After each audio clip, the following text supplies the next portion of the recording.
Hi guys, welcome back to my channel. Today I'm making dried fish pepper soup. So dried fish pepper soup for me is a concept that I just could not understand because fresh fish pepper soup is just it for me. I don't know why anybody would want to eat dried fish pepper soup.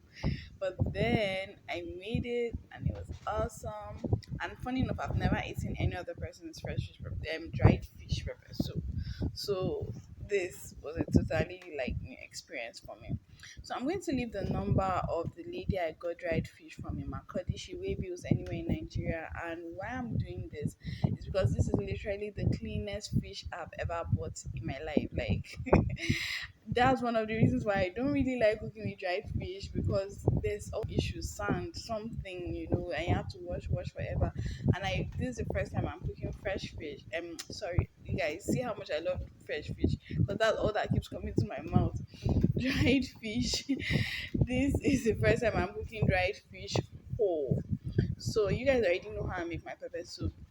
Today I'm using fresh pepper, black pepper, ground onions.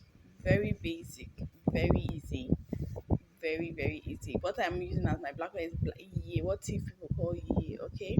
And then I'm going to spice it, of course, with curry, garlic, ginger, a little bit of dried pepper again, salt, seasoning, okay, and garlic powder.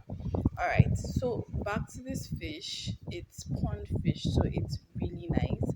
And I basically washed.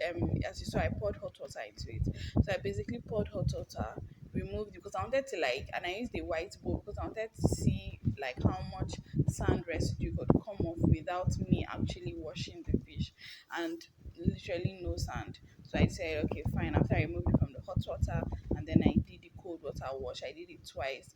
You guys know I cannot I can't stand the idea of eating food with sand. So I did the cold water wash a lot, almost to the point where I nearly disintegrated the fish, but I was very careful. Most of them still stayed whole.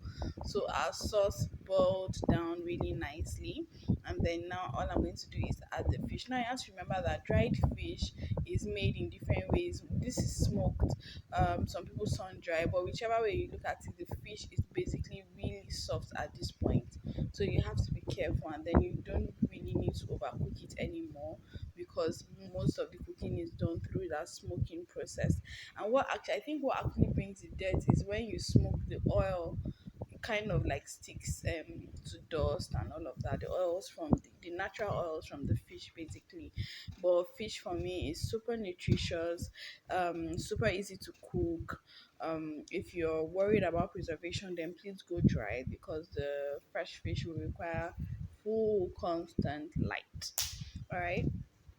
So yes, our dried fish pepper soup is basically done. I'm not going to add our greens directly to the cooker because I want to do some simmering at the end. So you guys, this dried fish pepper soup can really be paired with anything. You can eat this with any starch. You can have poundo, which is pounded yam. You can have it with boiled yam. You can have it with boiled plantains. You can have it alone as a meal, which is what I did. So basically, when you're dishing your pepper soup, this is just totally optional. You can add a little bit of greens. You can have normal vegetables or even spice with a little bit of curry, and then you pour your very hot pepper soup on it so that steam cooks the green, and it's just all lovely, you guys. Pepper soup. I think this is the hottest pepper soup I've cooked in a long time. The pepper was divine. Thank you so much for watching. Please hit the subscribe button, guys. I love you. Thank you.